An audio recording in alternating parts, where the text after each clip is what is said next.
Very warm good morning. आज है 18 दिसंबर। तो चलिए देखते हैं अभी तक के most important current affairs.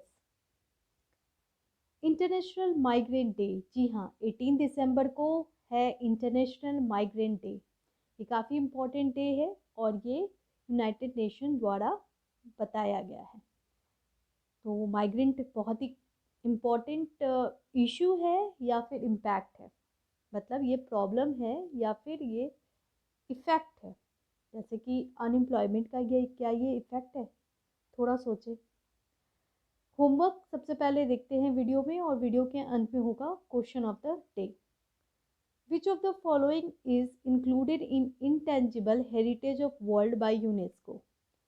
Intangible heritage of world include किया गया है institute drumming of Denmark, Kaustinen fiddle of Finland, Durga Puja of Calcutta. ये तीनों ही।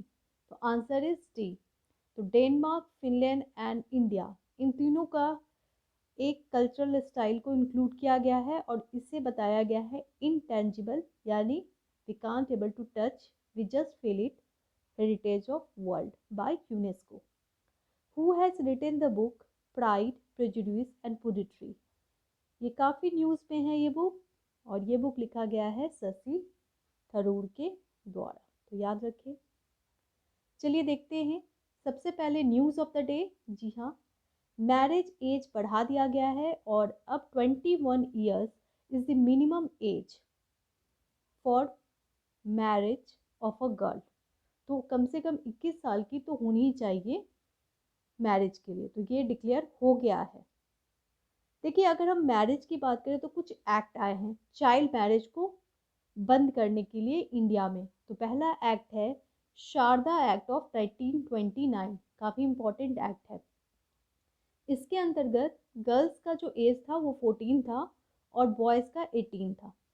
काफ़ी दिन तक ये फॉलो किया गया और 2006 में इसे चेंज किया गया, और मैरिज एज जो है वो गर्ल्स का हो गया 18 और बॉयज़ का 21। काफ़ी लेट हुआ है, और अब जाकर, ठीक है, 2021 में हो गया है marriage age of girl 21 and boy 21।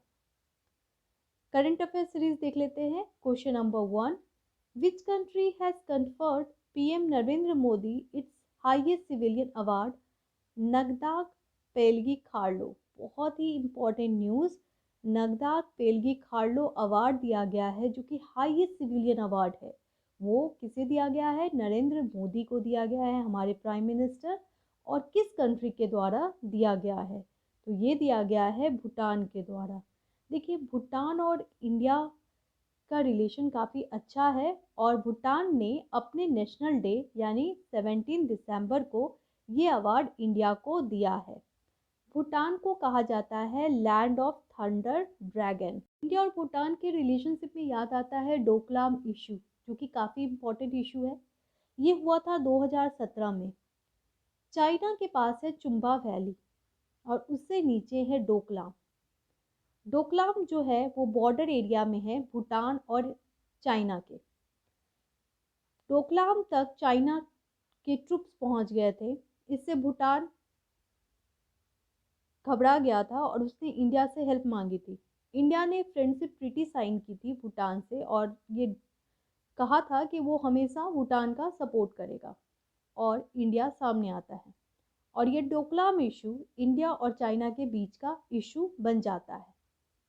काफ़ी दिन तक ये इशू चला और बाद में इस पर डिस्कशन हुआ, और अभी तो वो इशू नहीं रहा है, लेकिन इंडिया और भूटान के रिलेशनशिप काफ़ी अच्छे हैं।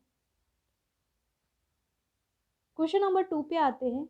New chief defence staff of India is, तो वो हैं MM नरवाने। जी हाँ, मुकुल नरवाने, इनका नाम तो हम सभी जानते हैं। तो ये हैं नए chief defence staff of India, तो इनका नाम याद रखें। गन सैल्यूट बहुत इंपॉर्टेंट है, तोपों की सलामी। तो इंडिया का एक कल्चर है, तो वो देख लेते हैं। 21 तोपों की सलामी दी जाती है प्रेसिडेंट ऑफ इंडिया को। 21 gun salute to president of India, ठीक है। 19 गन सैल्यूट दिया जाता है जब कोई स्पेशल फॉरेन गेस्ट इंडिया में आता है।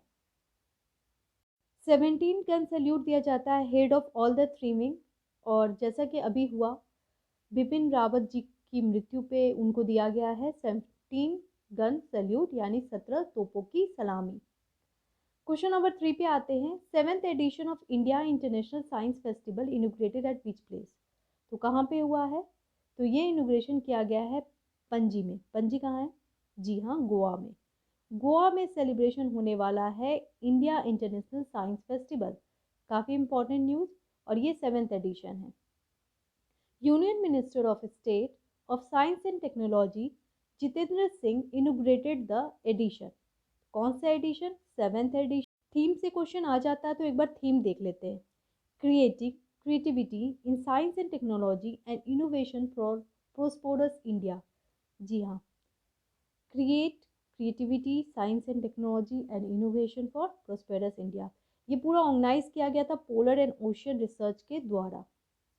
Question number 4, in which country president Ramnath Kovind inaugurated a famous Hindu shrine that was destroyed by president force during the war of 1971?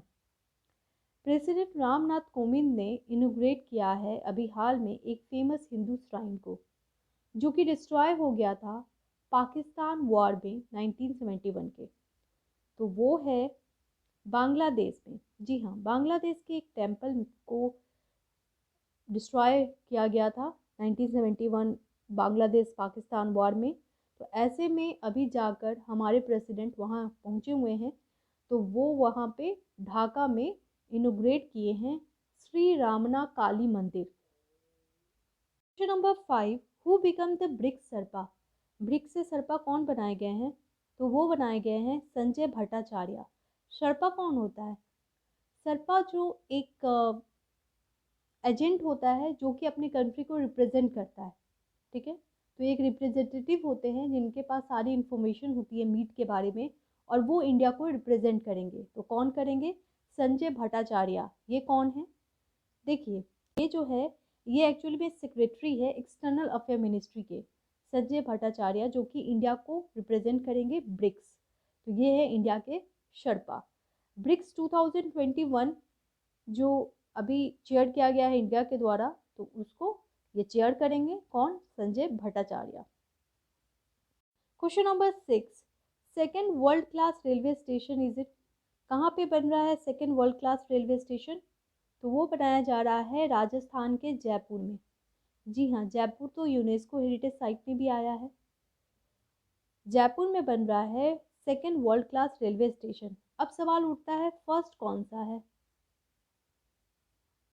देखिए, फर्स्ट रेलवे स्टेशन है रानी कमलापति रेलवे स्टेशन, जो कि हबीबगंज रेलवे स्टेशन भोपाल का नाम बदल के रखा गया है, रानी कमलापति रेलवे स्टेशन।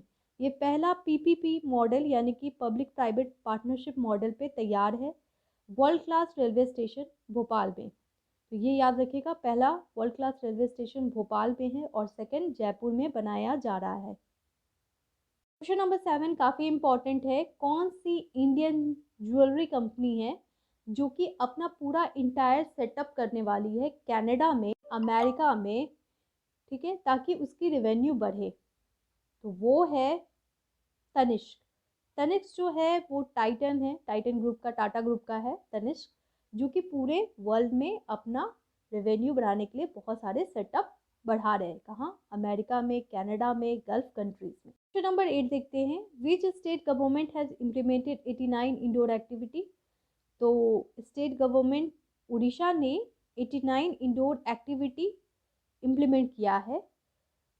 उड़ीसा के चीफ मिनिस्टर नवीन पटनायक ने इनोग्रेशन किया है। उड़ीसा गेम में काफ़ी आगे है और काफ़ी कुछ गेम एक्टिविटी वहाँ पे स्टार्ट किया जा रहा है। Number 9, in which neighbouring country parallel government has formed? तो नेबरिंग कंट्री कौन सा है जहाँ पे पैरेलल गवर्नमेंट बन गया है? बताए। जी हाँ, म्यांमार। म्यांमार में बन गया है पैरेलल गवर्नमेंट। पैरेलल गवर्नमेंट क्या होता है? देखिए, पैरेलल गवर्नमेंट का मतलब होता है मिलिट्री रूल का आना, दो तरह की सरकार चलना। एक तो जो डेमोक्रेटिक गवर्नमेंट होती है और दूसरा मिलिट्री रूल होता है। दोनों ही आ गया है क्योंकि वहाँ की जो प्राइम मिनिस्टर थी उनको हटा दिया गया है और इसीलिए वहाँ पे मिलिट्री रूल आ गया है और इसे कहते हैं पैरेलल गवर्नमेंट फॉर्मेशन, जो कि अभी हाल में म्यांमार में हुआ है।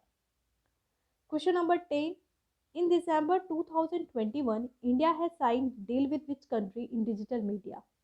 तो इंडिया ने अभी हाल में साइन किया है डिजिटल मीडिया के लिए किस कंट्री के साथ डील, तो वो है वियतनाम।